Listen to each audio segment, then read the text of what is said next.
Is everyone starting to arrive now? Hello, everyone. Hello and welcome. So hopefully our live streaming has gone out all right. Yes, we have gone live. Wonderful. Hello, everyone, and welcome back on this beautiful Thursday evening for another thrilling installment of Reasonings with Jane. Before we begin, as always, I would like to acknowledge the traditional owners of the lands on which we are all meeting here this evening. Tonight, Diana and I are on the lands of the Gadigal people of the Eora Nation, and Jane and our special guest Anthony are on the lands of the Camaragal people. I would like to pay my respects to elders past and present and extend a particularly warm welcome to any Aboriginal and Torres Strait Islander people who are joining us here today in the chat. So welcome. And of course, wherever we're all zooming in from across Australia tonight, we are all on First Nations land and sovereignty of that land was never ceded. So, welcome back to another episode of Reasonings with Jane. I am Hannah Ma, and tonight I am having a little bit of a night off from the Q&A because we have some wonderful help in facilitating the Q&A from one of my fellow candidates for the Senate, Diana Ryle. Welcome, Diana. Thank you so much. I'm looking forward to it. Diana is a highly successful businesswoman, a long-time advocate for equality, inclusion, and climate action, and she'll be on the Senate ballot along with Jane and myself under Reason Australia. So we have 3 people on the ballot for you to look out for at the election. And of course, our host this evening is Reason Australia's lead candidate for the Senate in New South Wales, the charming and charismatic Jane Caro. Welcome back, Jane. Thanks, Hannah. I was wondering what adjective you were going to use, and you gave me 2. I am feeling very charming and charismatic tonight, so that's good. Yes, you get 2 adjectives this week. My generosity is exceeded only by my good looks, you know. True. It's true. And joining Jane this evening is a very exciting guest. Please welcome the Honourable Anthony Whealy QC. Anthony is a highly esteemed lawyer and judicial officer. He's a former judge of the New South Wales Supreme Court and former Assistant Commissioner to ICAC. He's also the chair of the Centre for Public Integrity, which is an independent think tank dedicated to preventing corruption, protecting the integrity of our accountability institutions, and eliminating undue influence of money in politics. The Centre for Public Integrity is an independent, non-partisan centre, but Anthony has generously given his personal time tonight to come along and provide us some information about Australia's integrity and accountability systems, which, as you all may know at home, is a bit of a hot issue right now. As always, at the end of the discussion, there'll be a Q&A session. If you have a question, you can pop it into the Q&A section if you are on Zoom. Not the chat section, the Q&A. And for those of you who are joining us on social media, on Instagram or Twitter or YouTube or Facebook, or if you've managed to hook it up to run through some other social media account that we don't know about, you can ask your questions in the chat. I'll be keeping an eye on them and we will get to your questions as well. But until then, please sit back, enjoy what will be a riveting seminar tonight, and over to you, Jane. Thank you, Hannah. And I am very excited to be talking to Anthony about this topic. As we know from all the surveys and things that have been coming out, this is apparently the #1 issue of concern for many Australian voters, integrity, federal ICAC, and the health of our democracy. So it seems only appropriate that we should dedicate one of the reasonings to this topic. And I can't think of anyone I'd rather talk to about it than Anthony. So we're very lucky. But I'm going to get straight to the point, Anthony. Why do we need a federal ICAC if we need one? Well, we certainly need one. I suppose we could start by saying that there are federal anti-corruption bodies in every state and territory in Australia. And, that's remarkable, really, that then when we turn to the federal sphere, there isn't one. I can spend quite a bit of time describing my own journey in relation to this particular matter. I mean, I won't take up too much time, but really I started to agitate on this issue maybe 7 years ago. And 7 years later, 7 long years later, what have we seen? Well, we've seen Finally, the ALP came on board, and it's now part of its platform to have an effective federal ICAC.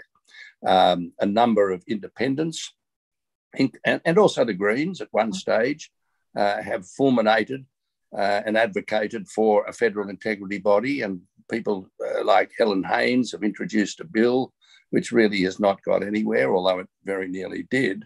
And yet at the same time, as we see all of this movement, independents, the Green Party, the Labor Party, the coalition remains really wedded to a model that everybody agrees is not only ineffective, but would actually conceal corruption. And it seems to be designed to do just that. Now, I go back to the state situations. As I say, every state and territory has a federal body. Has an anti-corruption body. But and I think they do a good job. I mean, they're not above criticism. There's always the argument that maybe people's reputations suffer unfairly. And I don't think that claim is true. But by the same token, any institution of this kind can always be improved. And I think that, that's a good thing. It was interesting to me that at the very moment when Scott Morrison began to berate the New South Wales ICAC for being, as he called it, a kangaroo court, Damien Perrottet came out and said that, in his opinion, New South Wales ICAC was a very important institution and it had done incredibly important work in exposing corruption. And I agree with that summation of it. So it wouldn't matter, I suppose, if we had a federal sphere where there were no scandals or where corruption was a stranger to public administration. But unfortunately, that isn't the case. And over the last 4 or 5 years, scandal after scandal has been mounting. And, it just highlights the fact that while an integrity commission can't totally eradicate corrupt conduct, it can go a long way. And certainly if it can effectively uncover it and then expose people who are involved in that way, it'll act as a deterrent. And so it will be a force for good in the community. Yeah. That's why we need one.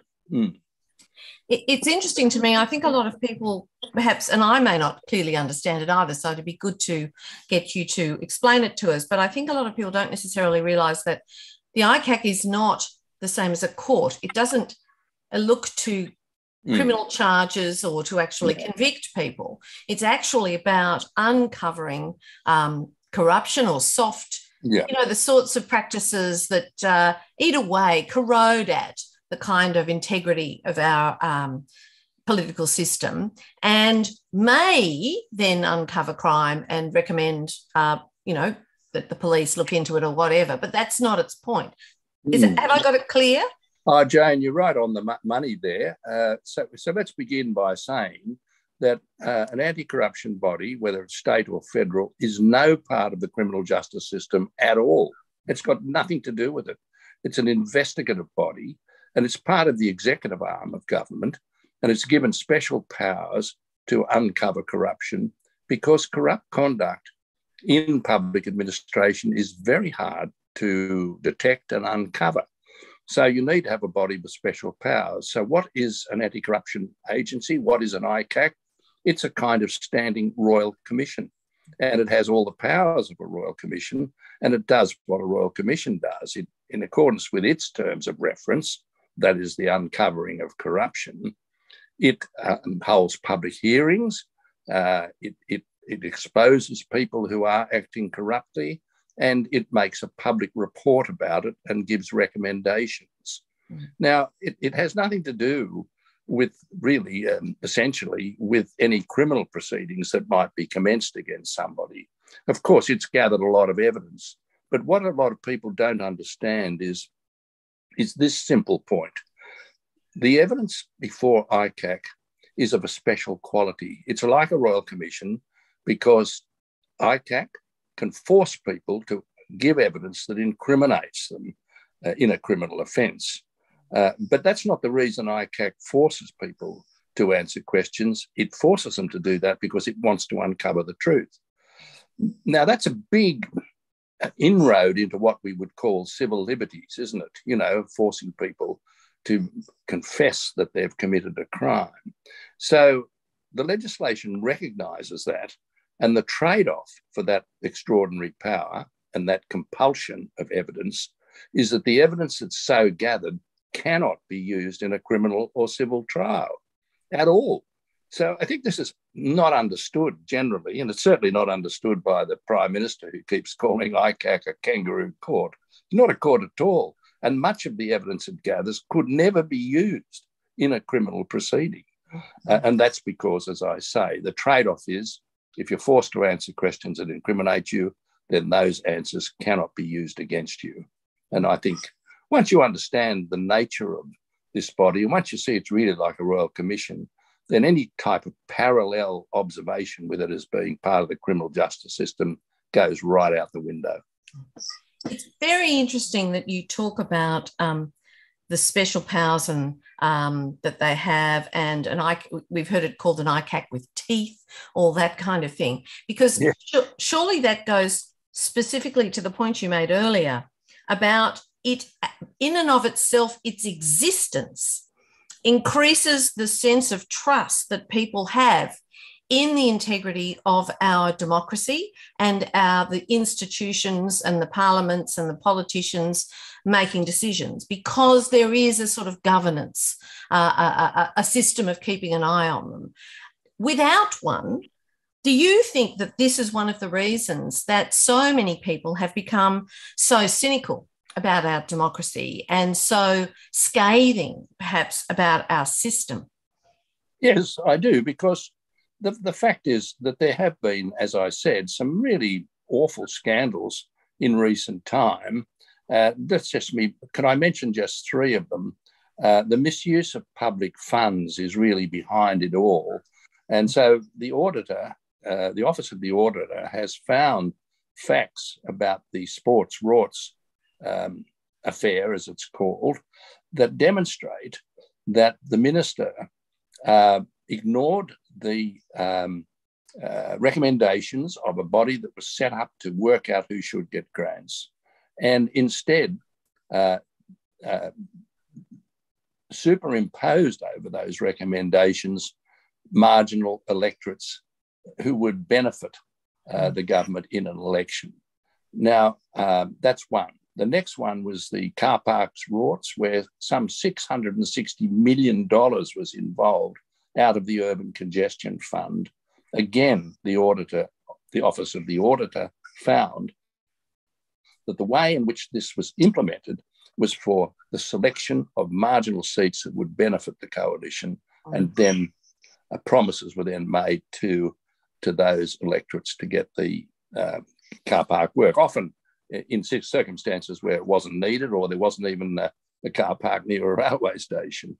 And then the third one, a similar one, was the Safer Community Fund, over which Mr. Dutton had some control.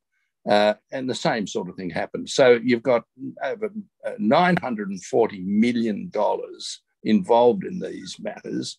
Now, when the Office of the Auditor published their reports, we didn't see anyone say, I'm sorry, we should not have done that, or that wasn't right, or we accept that there's criticisms made.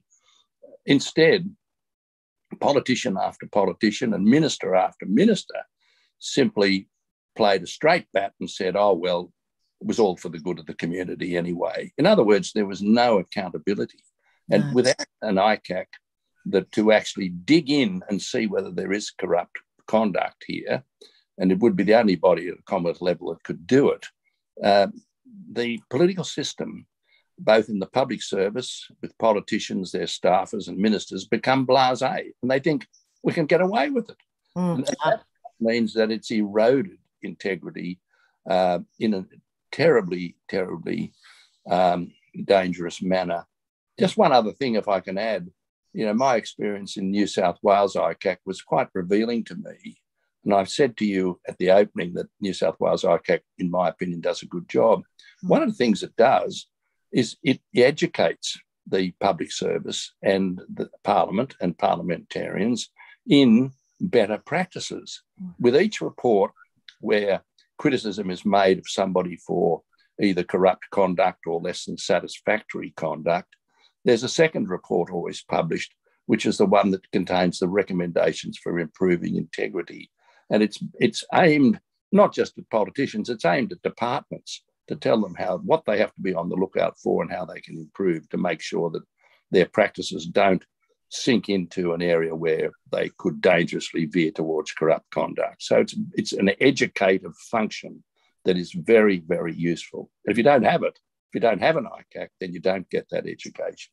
Yeah, you mentioned the Office of the Auditor, and I think, if memory serves me correctly, that they have also suffered cuts, have they not? Yes, they have. Yes, they have. And I don't know whether it's deliberate. I mean, I don't like to point the finger all the time, but we see, our institutions constantly being eroded in terms of funding, whether it's the ABC or the Audit Office or the Ombudsman or whoever it is. And it's not good. These institutions of integrity have to be maintained at the highest level. Otherwise, integrity suffers. Yes. And it has worried me for some time that our democracy is not as robust as I think we need it to be. There's a sense of fragility around it at the moment, which I think is to do with this erosion of trust amongst people. Young people are often very sceptical these days about democracy as a system because they've never seen a less kind of, murky, people getting away with the things that you've talked about before. What do you think about the state of our democracy at the moment? Are you confident that it's all fine, or are you actually concerned about what's going on? Well, I think compared to some other countries, we have a robust democracy. That's one thing I'm very proud of, and I think we should all be proud of it. But by the same token, I think we have to be careful that our standards don't slip. And there are a number of areas where I think that democracy is under threat, and integrity, I think, is really at the heart of it. For example, the Corruption Perception Index that's published each year by Transparency International has had us sliding down a pole, where 8 years ago we were up the top in countries that were regarded as absolute beacons of integrity. And we've just come down notch by notch, year after year. And, so many other countries that we admire and deal with are well above us in terms of the perception of their integrity. And I think that's the sort of thing that erodes the democracy we want. Because there are many other things, Jane, and I'm sure you probably know many of them better than I, but one of the things that struck me in the research I've been doing the last 12 months and the advocacy I've been performing is what I would describe as the undue influence of money in politics. And by this, I mean we have a political donation system that is deeply flawed.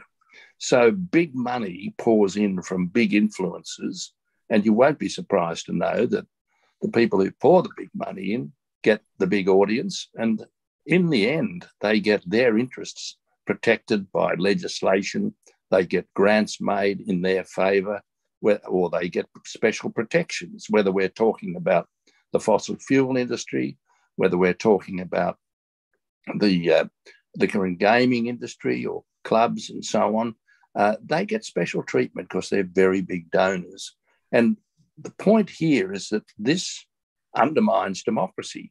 Democracy, one of the features of democracy is that there ought to be, in theory, equal access for you and I to be able to speak to our members of parliament or to ministers and to put points of view. But we haven't got a hope in hell of getting anywhere near these people. And on the other hand, big donors sit at the same table with them at dinner functions and fundraisers, and they have their ear. And, favours are done. And we see politicians leaving Parliament and going into work with big business that's already been a big donor to the government, the revolving door. I mean, all of that undermines democracy, and it does so in a particular way that offends what the High Court has said is the principle of equality of access. Yeah. And I think it's something that the public is very well aware of and that they think stinks to high heaven. I think it may have quite a lot to do with the sense so many people now appear to have that we are, we have a measurement that says that they're correct, that their instinct about the falling integrity of our government is, actually measurable, and people are measuring it, but that they have that sense too in their ordinary lives. I have a bit of a bee in my bonnet about truth in political advertising. I think it's outrageous that they alone are exempt from the Trade Practices Act and can make all sorts of terrible claims. There's only 2 states in Australia that has legislation that attacks false representations made at election time. And all the other states, they don't have it, although there are promises being made at state level to improve that. Federally, we have nothing.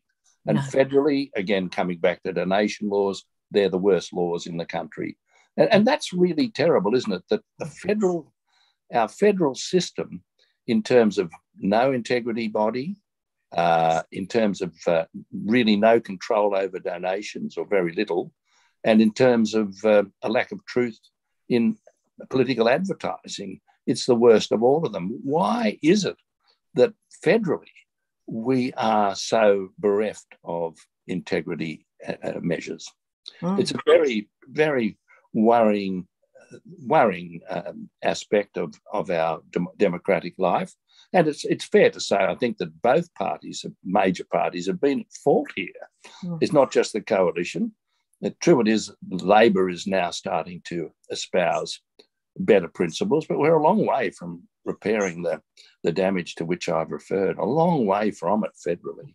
Yeah, I think it is becoming such an issue in this election because people do feel, and I think this is quite hopeful and encouraging, that they do feel strongly about integrity and fairness and equality of access and all the principles of the democracy that we were rightly so very proud of. So I think that's really hopeful. But we are also seeing democracies under pressure in many countries around the world, including the US with Donald Trump, and the UK. Boris Johnson is enmeshed in breaking one of his own laws, kind of an interesting situation. And also, of course, more recently in France, though we seem to have dodged that particular bullet.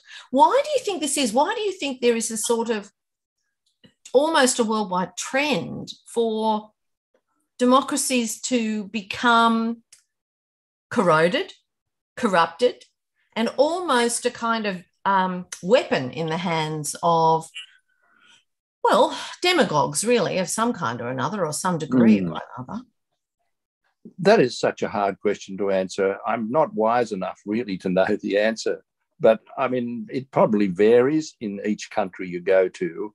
When we see, absolute dictators like Putin in Russia, the head of the government in Turkey, not to mention the African countries, and also I think Modi in India is could be criticised for many of the sort of absolutist policies and that he's deploying, very racist policies and anti-Muslim policies.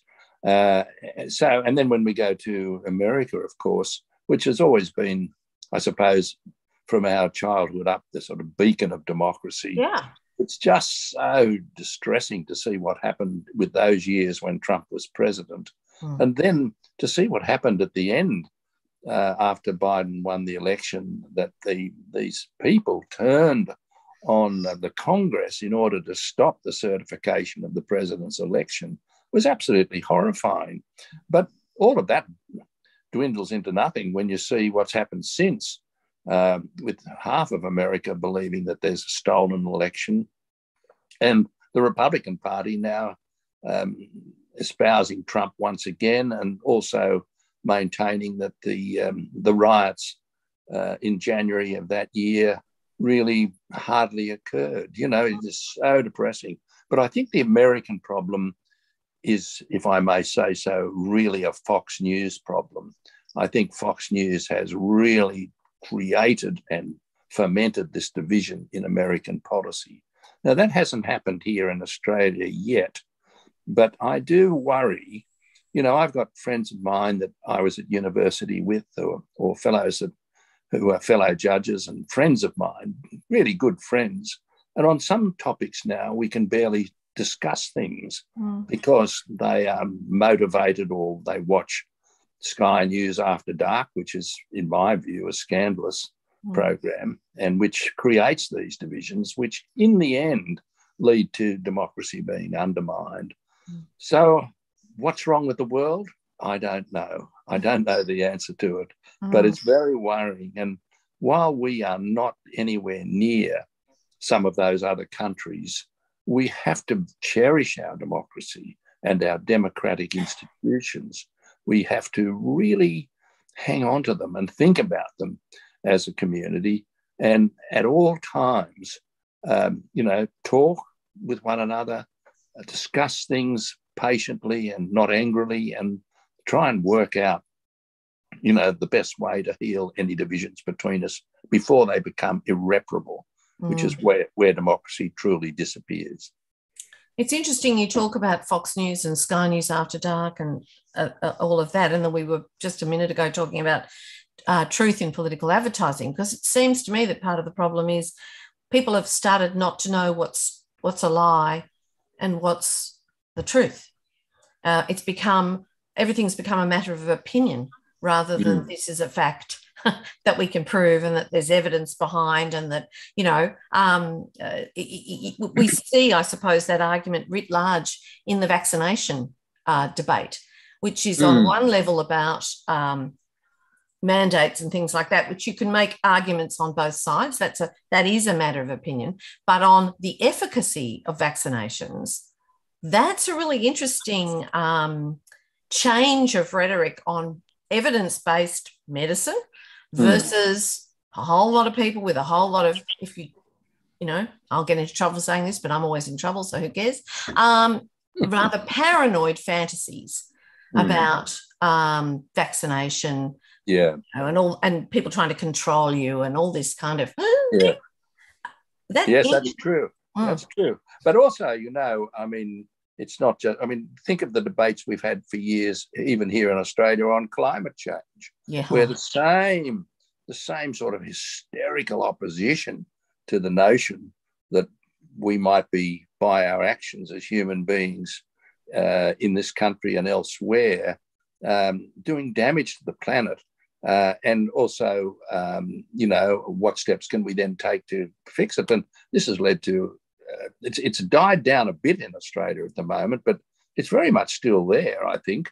I think it is too. And the thing I noticed there, I suppose, coming out of a marketing and an advertising background, is that it is enough merely to sow seeds of doubt. Yeah. So you just undermine, the science and cast doubt on it. And that's all you need to do. And it's so corrosive. Yeah. You talked before about the necessity of protecting and nurturing our democracy. What do you think each of us can do to strengthen it in our own lives? How can we, one way might be to find the evidence before you voice an opinion, but, there could be other things too. I don't think anyone, so I wish it was so, but unfortunately, that's not the way people operate. But look, the ill features that I've identified need to be reversed and controlled. So let's just list them again. The undue influence of money in politics. There's a warped system there that favours big donors. We have to change that. The attack on our integrity institutions, for example, defunding them or stacking the Administrative Appeals Tribunal with Liberal Party staffers and so on. The shroud of secrecy that dominates government's activities, so that everything's either cabinet in confidence or commercial confidence. The secret trials of people like Bernard Collaery and David McBride, So there's this secrecy, this lack of accountability, lack of transparency. Now, if we want to preserve our democracy, we have to be aware of the dangers there. And of course, when I come back to the, a federal integrity body, I don't for a minute suggest that it can cure all these ills, but it's not a bad deterrent to have around. And I think that, the sooner we get onto that platform, the better. And so when we look at the more positive things we can do, I think that all the people who are listening to you tonight and who no doubt support you and your team in your quest for Senate representation, those people have to really take part in the process. They have to use their votes wisely. They have to think about these issues and make their voice heard. And every member of the community has a voice, and they can make it heard. I'm actually very impressed by the independents who are running for the House of Representatives, in the sense that they all appear to be consulting the community and finding out what the community wants them to do and which issues concern them. And I think that's something that the major parties don't really do. And our two-party system is really rather fractured because it's rather removed from the community altogether and what the community wants. So I think for the people who are listening to you tonight, you have a voice. You have to make yourself heard, and you have to get across all of these debates that are going on and have a good understanding of the issues. And we do need a robust political donation system, and we do need to educate politicians. It always amazes me, I don't know who'll get into Parliament this year, whether the lower house or the upper house, but does anyone ever get hold of newly elected people and say, what do you know about integrity in public administration? What are your principles on this? And you probably find they'd look at you with an absolutely blank stare. But so, why don't we educate our political class? The other thing we have to do, I think, is very important, Jane. I think the public service has suffered a big setback over the last 10 years, even to the extent where the Prime Minister has told them that they don't govern, the politicians and their staffers do. So butt out. So the public service has lost its ability to give frank and fearless advice. And I think that's another way in which democracy is being eroded in Australia. It's interesting that you bring up the idea of asking newly elected politicians about what do they understand integrity is, what do they understand even about democracy and how it's meant to operate, and all those kinds of basic things that we perhaps have just assumed people automatically are aware of. Because I know that Simon Longstaff from the St James Ethics Centre has written a pledge which he's asking political candidates to sign. I have signed it, which is all about educating people on what is integrity, how do you behave, how would you intend to behave? Would you behave like this? Would you behave like that? What principles would you be acting on?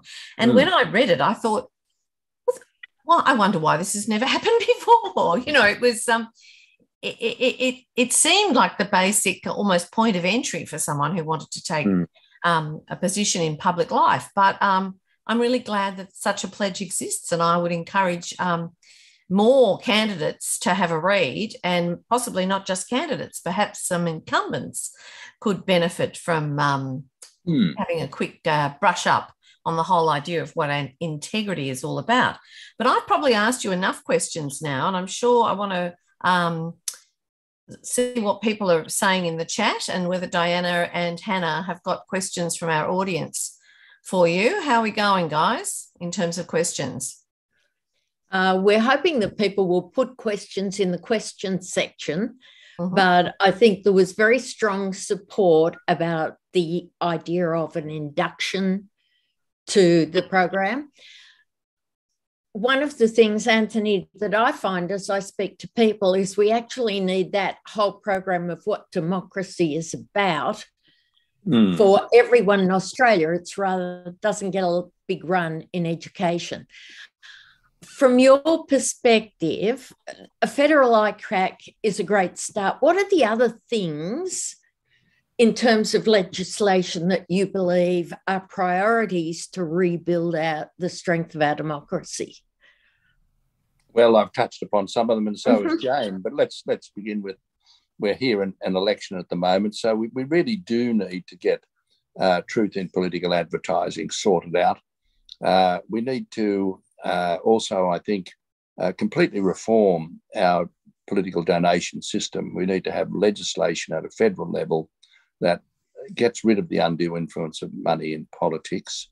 We need to, I think, rethink a lot of the secrecy that surrounds everything that government does. And I think that we need to, it's really an educated process. How do you increase accountability? I think one of the things that's really been defective is the two-party system, because when people stand for a political party and they're elected, then they've got to abide by the rules of the party and the policies of the party, and they're in big trouble if they question them. We have seen some people cross the floor in some areas, but it's pretty rare. And, I think that's the fault of the two-party system. And it's very refreshing for me just to meet someone like Helen Haynes and to have her say to me how much she enjoys her time in Parliament, because she's not bound to any political party, and she's there representing her community and upholding the principles that she sees as valuable to integrity. So, look, there's so much more, of course, that we could legislate about, but I think they're the fundamental things that I've been concerned with and which I've been pushing. It's interesting when you talk about... Sorry. Yeah, I'm just going to say quickly, it's interesting when you talk about Helen Haynes and talking to her community and representing their interests. In a way, the independence movement, and I would like to say the small parties as well, because in the Senate, because of the way it's structured, you have to be a member of a small party. Yeah, you do. That it basically, it's almost a return to the idea of democracy. It's almost that's part of what they're kind of demonstrating in front of our very eyes, a kind of moving back to representing the views of the community. It's really extraordinary, isn't it, that comes as a surprise to to our Prime Minister and to Mr. Frydenberg, who's been, and Mr. Felinsky down in Palm Beach Way. They're all saying, what's going on here? What's going on? Well, what's going on? These independents are actually talking to the community and coming back with what the community have reported to them. And that's seen by the two-party system as rather shocking, really. Anti-liberal groupies, I believe they've been called. Yes, groupies. Diana, sorry, I interrupted you. Anthony, what has happened now is that the questions have started flowing. And the first one from Anne is, what changes would you make to political donations? Is there anything you can just zero in on? Sure. Well, look, I think that what we have to do, there's probably four major things. We don't have to go right down to the detail, but we need to, I think, put a cap on political donations. We need to lower the threshold where donations have to be reported. We have to, thirdly, have much greater transparency about donations that are made. And we need real-time disclosure or close to it. And then the final thing, I think, which is the major peg, is we have to put a cap on campaign spending. It's the campaign spending is the catalyst that leads to the big donations. If people couldn't spend these enormous amounts of money, think Clive Palmer, but also the major parties, it's a huge expenditure. That needs to be limited. And of course, that'll be hard to achieve because the media make a lot of money out of this excessive campaign spending. They don't want to see it change. It'll be hard to get it. So it's got to be a grassroots movement which focuses on those four things. And there's one other aspect, I think, that's part and parcel of it. I think if we could put those caps in place, then I think you could increase public funding. And that means that, that gets rid of this big donor system as well. They would be my basic requirements for a better political donation system. What a fabulous summary of what we need to do. Wouldn't it be nice to have an election like that? Yeah, it'd level the playing field for Absolutely. independents and small parties and all that kind of thing. Be about merit rather than ability to raise funds. Yes, it would. Yes, mates, not merit. Someone else commented, Janet, that the freedom from information laws are perhaps getting bent a little bit more than normal. What do you think needs to happen in that area? Well, it's part of the secrecy that I'm complaining about, isn't it? That the freedom from information laws are meant to provide information, but they're not. They really function in the opposite manner. Everybody I know in the media who tries to get make applications under freedom of information tell me there are enormous delays, there are enormous hindrances. There are court case after court case, as it were, arguing about whether the public interest requires it. Documents are produced with great masses of it redacted. So it's very poor. And I think that means, again, we've got to go back to first principles and say, what do we really mean? Of course, there is often material that shouldn't be made public. There is a national interest that has to be protected. But I think, in my own experience, when I was a trial judge, I was involved in two of the major terrorism trials in Australia. And one of them went for a year and a half nearly, really, if you add in all the legal argument. And I became concerned that national security was becoming overused. And I still think that's a danger. And we see that in the Bernard Collaery trials and David McBride trials as well. So all of this feeds into the freedom of information argument. We have to be very clear when we want to protect or when the government wants to protect material from getting out into the public domain, that it's not just a cover-up. That's really the point. So we've got to be on our guard to make sure that material that the public are entitled to see is not being covered up. Somebody else, Catherine, has asked, who would a federal ICAC be accountable to? How are the recommendations followed up so that change actually occurs? Yeah, all right. Well, if we look around the states, there are plenty of protections there. If I can just take the New South Wales ICAC for a start. One of the issues that people often worry about is whether you should have public hearings. And I'm very much in favour of ICAC having a power to hold a public hearing, but it should only be where it's clearly in the public interest to do it. We do have to be careful not to damage people's reputation unfairly. So I'll come back to answer the question a bit more specifically, but just let me focus on this point for a minute. In New South Wales, if you look at the statistics, you'll see that each year there are probably something like 40 or 50 private hearings held in ICAC and only a handful of public hearings. And that's how it should be. In other words, you don't hold a public hearing until you've had a series of private hearings. And at the end of those private hearings, when you look at... Oh, dear. Yeah. We may have lost another victim to the NBN, or perhaps Anthony's phone has died. Anthony? Oh, that's such a shame. That is. I wonder if he'll try to get back in again. Should we give him a minute or two? Sure, let's see. I loved all that discussion of public donations and or the political donations and how to make them more equitable and fair. I've never heard it expressed so clearly before. He's certainly gone way beyond the federal ICAC, which is really important. and his, just before he left us, the secrecy and transparency, the growth of that over the last 3 years has been exceptionally apparent to me, and I'm sure to many others.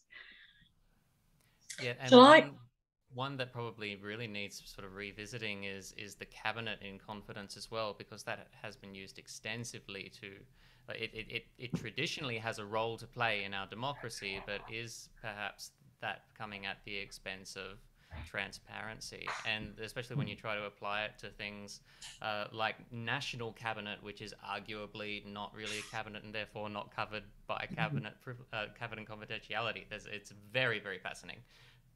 Yeah, Jane, sorry, what were you going to say? Do we want to try and call him back? Yes, I'm wondering. I've just sent him an email saying, does he want to reconnect? Wonder if we could try and call him back. It's such a shame to lose him. I've noticed we're hanging on to our participants, which is awfully good of you, because we were all, I think, hanging off his every word. Damn you, NBN. Damn you, Tony Abbott. He has such a passion for our democracy. Yeah. And speaking about how far we've gone downhill in terms of integrity, it's just so wonderful when someone speaks about the various components of our democracy. Yeah. The only one that I would like to see touched on as well is just the whole workplace standards. And how house behaviour. You know, what happens when you go into the chamber? It's nothing to do with why we invited him, but I think it's something that has really resonated for people. There are lots of things you see in the chamber that would not be acceptable in any business environment. Yes. It comes back to what we were talking about before when Anthony said that, you know, you and I, the regular common people, are not able to get in the room with politicians. But one of the ways that we are supposed to do that is through questions from constituents to Question Time. But as you sort of said, anyone who's sat down and watched Question Time will see just the absolute zoo that it's become. Oh, hello. We have Anthony back. Looks like it. Let's see. Hold your breath, people.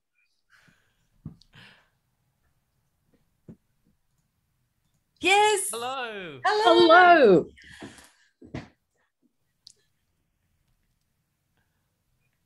Can you hear us, Anthony? I think he's trying to get the audio going. Yeah.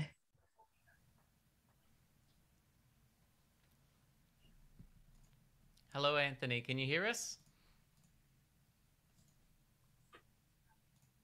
Oh, he looks a little frozen again. Yeah, he's frozen again. Oh, dear. I think it'd be interesting, Jane, if... Oh, it looks like we're back. Well, Anthony! I'm so sorry. I'm so sorry. Hey! I wanted to draw a parallel. You might have heard that the well-known actor Erin Jean Norval fell over on the stage the other night while she was performing the picture of Dorian Gray, and they had to stop the performance. Well, I didn't fall over then, but suddenly all my equipment stopped working. I don't know whether ASIO might be listening in to what I've been saying. You're frozen again. Maybe you just mentioned ASIO. Maybe he could come on with just sound and not video. It may work with the bandwidth he's got. Yeah. So I was just going to suggest, Jane, did you want to just elaborate a little bit on your passion for 2 or 3 of the things that Anthony had said need to be addressed? Oh, absolutely. I mean, I think a federal ICAC is incredibly necessary for the reasons that Anthony was saying. Also, because, as he said, it actually chills and discourages people from thinking they can get away with softening the edges of integrity or actually indulging in fully corrupt behaviour or manipulating our democracy for their own ends. I think that is almost enough of a reason in itself to have a federal ICAC.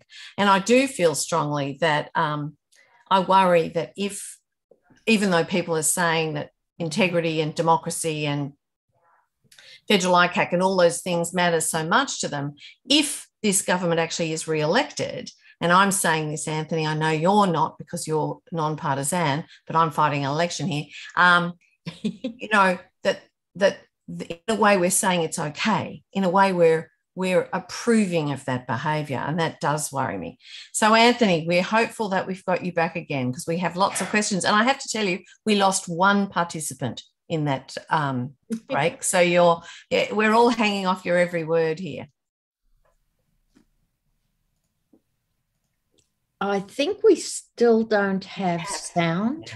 Yeah. Can you, Hannah, turn off his video so that we just have sound? Yes, I can. Anthony, can you hear us? I can hear you. Great. We think we'll just do it with your voice so that we can't see you because we think that might make your bandwidth work better. Well, I've got a wonderful face for radio, as somebody once observed. Well, So, there you are. Yeah, You're a okay. radio. You're the radio star that's killing video, which is an old school pop record. All right. reference. Okay. So I'm so sorry. I didn't. The question you asked me, I can just finish very quickly by saying that ICAC New South Wales is governed by an inspector who reports on it to Parliament every year, and it's also there's a parliamentary committee which, armed with such a report, can supervise what ICAC's doing, and of course the Supreme Court provides an avenue for appeal.